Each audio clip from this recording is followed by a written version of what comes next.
Hey warriors, are you fighting writer's block? Are you stuck in a creative rut? Does it feel like you're constantly struggling to come up with the right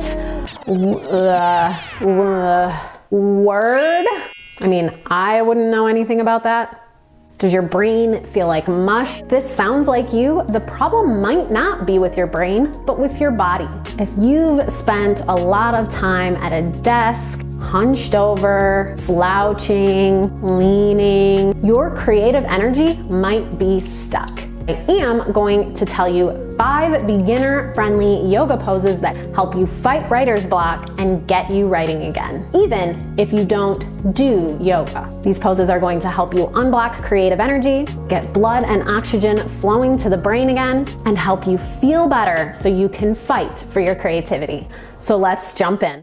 Okay, first we're going to start with a super simple pose that almost anyone can do. Mountain pose. Mountain pose is basically just standing, but with intention and integrity.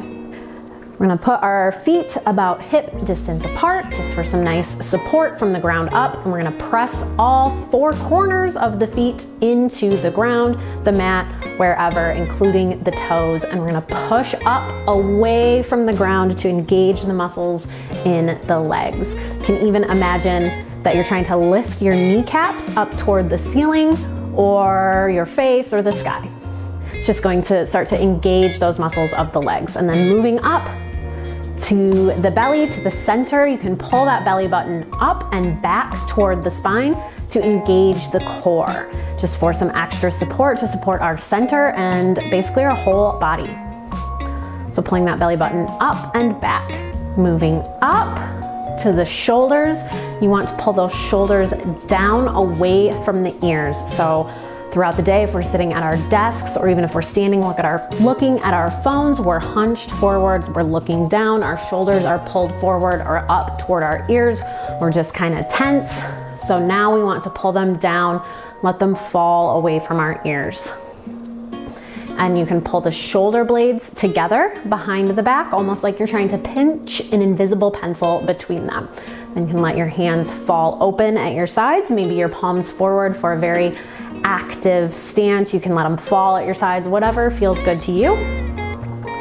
And then moving up to the very top of the head, pretend there's an invisible string attached to the top of the head that's pulling up toward the sky or toward the ceiling to invite some length through the back of the neck and then down through the spine.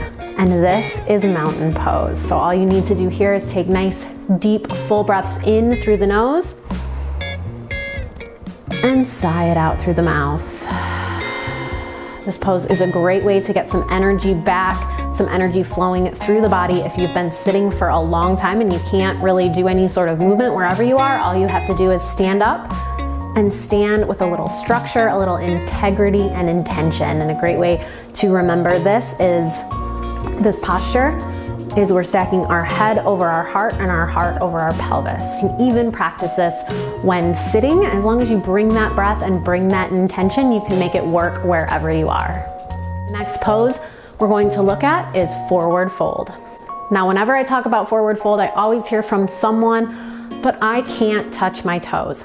That's okay. You can still do this pose, so stay with me. So forward fold is what's called an inversion, and eventually we're going to end up with our heart above our head. Yeah, which in turn is going to help rush blood and oxygen to the brain. So stay with me. So if we're in mountain pose, all we're gonna do is on an inhale, reach the arms up overhead. And this isn't really even necessary, it just feels really good. Stretch up through the fingers. And on an exhale, you can either swipe your hands down through center or swan dive your arms out to the side. And as we fold forward from the waist, we're going to lead with our chin and our chest, not the top of our head. So we're going to start to fold forward at the waist, and you might already start to feel this in the back of the legs, and that's okay. And you're just going to fold forward until you find a comfortable edge, and then you can start to bend your knees as much as you need to make your way to a position where you're bringing the chest toward the top of the legs. And then you're just gonna let yourself dangle wherever feels good. So if your hands touch the floor, that's great. You can rest them there. If they don't, that's great. That's fine too. You can grab the back of your calves maybe, or wherever feels good on your body. And you can bend your knees here as much as you need and let your head hang. So for me, I can straighten my legs here a little bit, but you never want to lock your knees. So even if you can straighten your legs, don't lock those knees. And then you can just let your head hang. You might even nod your head yes, shake your head no. And to get a nice stretch through the back of the legs, you can imagine you're lifting your tailbone up toward the sky. That's gonna engage the back of the legs there. Maybe grab, if you can't touch the ground, maybe grab opposite elbows with your hands and just dangle, just hang. Remember, we can be here. But basically we want to get a little blood flowing to the brain here. And then just breathe in through the nose and sigh it out through the mouth. And this is forward fold. To come back up, we're just gonna really bend the knees and push up away from the ground. Maybe rolling those shoulders slowly, slowly, slowly. Maybe bringing them up toward the ears and then letting them fall down. Next pose we're going to talk about is Warrior One. So from a standing position, from mountain pose, we're going to press that right leg into the mat. Keep that knee bent, not locked. Just press all four corners of the foot into the mat for a nice base. And all we're gonna do is step that left foot back as far as feels comfortable. And those left toes are going to point up toward the left corner of the mat. And then we're going to bend that right knee so that it's over our right ankle. We don't want it to come too far forward, and we don't want it to come to either side. That's where it gets a little dangerous. Can really twinge your knee if it's pulling toward the left or the right. So try to keep it over that right knee. And keep a nice bend in that back leg. And then from here, your hip points are going to point forward. And this is where you can adjust the stance to wherever feels good for you. So if you need to be about right here, or you can walk that right foot out until you feel comfortable, or that you might be right on the edge of kind of losing your balance. And your heels can be in line with each other, or if that feels too wobbly, you can widen your stance. So move your right foot out toward the right side of the mat and stagger your stance a little bit. Whatever feels better for you. So you're gonna bend that right knee over that right ankle, turn the hip points so they face the front of the mat, keep a bend in that back leg and that back foot as much as you can down on the mat. If it comes up a little bit, it's okay. Facing the front of your mat, you can either keep your hands on your waist as you're kind of working with your balance, or eventually bring them up overhead, reaching toward the sky, and then just breathe here. You might need to actively pull that left hip point forward and that right hip point back to get those hips to face forward, and that's where the stretch is gonna come in. And so from Warrior One, the next pose we're gonna talk about is Warrior Two. And all we're going to do here, you're gonna stay from where you are. You're gonna turn that back foot so that instead of pointing up toward the top left corner of the mat, it's going to point to the side of the mat. Boop. Just open that back leg a little bit. That right knee, right leg is gonna stay where it is, and your hands can come down to the side. Reaching out in front of you, behind you, kind of adjust your stance if you need. Now that right heel can be in line with kind of the center of your left foot, the arch, and gaze out over that right hand, bending that right knee again, right knee over that right ankle.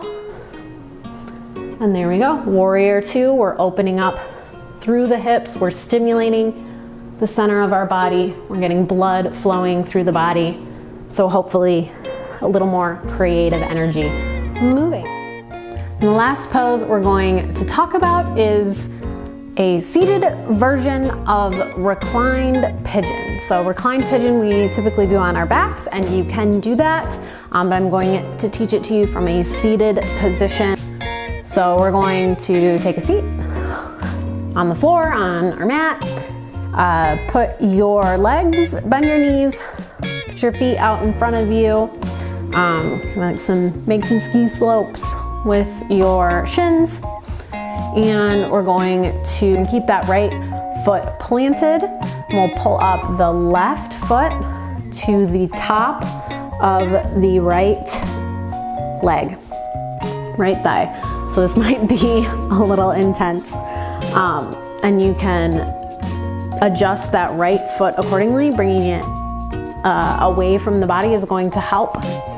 So we're going to place our hands behind us to help support us. Rest that right ankle or right foot on top of the left foot, left ankle on top of the right foot, leg, and press the knee away from the body, pull the knee away from the body, trying to keep the back as straight as possible. So we don't want to be hunched over here. It might be really tempting, especially if we're really tight. So keep the back as straight as possible. The arms can help with this. Slowly as you're able, maybe bring that right foot a little closer to the body, bending that right knee a little bit more, and pressing the left knee away from the body. So here we are. This is a seated version of reclined pigeon, pushing that left knee away from the body as much as we can, and then bringing that right foot as close to the body as we can. And once you hit your edge, once you've got it in a good spot, what you can do to kind of play with your edge here and get a little more of a stretch is lift that right foot up off the ground, just pressing your heel into the ground. So lifting the right toes off the ground can give a little bit more of a stretch, or put it down if you're really feeling it. So you can play here. And you can also move to your back if you would like, and practice this pose on your back. And if you're on your back, you're just gonna loop your hands through the little triangle window in your legs and grab that right thigh, pulling it back toward the body, keeping that left knee away from the body. Keeping the feet flexed here is important. And if there's any pain in that left knee, coming out of the stretch a little bit. So this can be done from the back or seated, using our hands behind us for support. And that is going to help open the hips, stimulate the hips, and help stimulate and invigorate that creative chakra. So there you are, warriors. Those are 5 beginner-friendly yoga poses that can help you fight writer's block or get out of a creative rut if your brain just doesn't want to work. If you want to learn a little bit more about the sacral chakra and how it is related to creativity, you can check out the video in the description below. And if you want a whole yoga flow dedicated to helping you fight writer's block or feel more creative, you can grab one from the end of this video. Now go fight for your creativity.